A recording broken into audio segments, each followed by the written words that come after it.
Milk. The civilized way to drink it is out of a glass versus guzzling it out of a jug, unless, of course, you're celebrating a win at the Indy 500.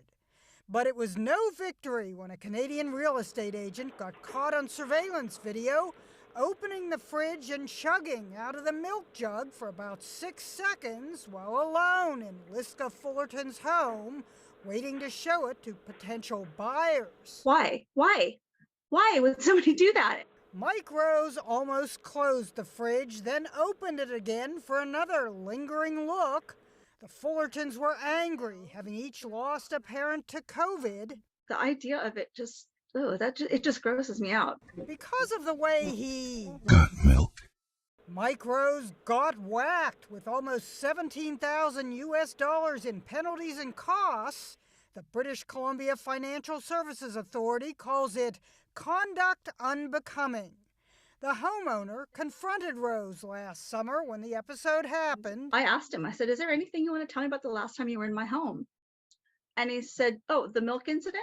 He was just so nonchalant about it. Fullerton says he also accidentally broke her couch by sitting on the arm.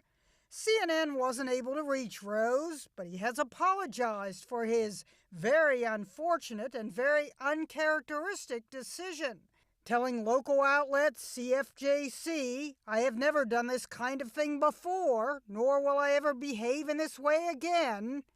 He told the authority he was unusually dehydrated because he was taking new medication and under considerable stress. What did you do with the milk? I threw it away. Hide your milk when Mike's around, wrote one joker on Rose's Facebook. He's had to move to a new real estate firm. Mike Rose found out what the star of Anchorman already knew. Milk was a bad choice. Ginny Mose, CNN. Get a glass. Just get a glass. New York.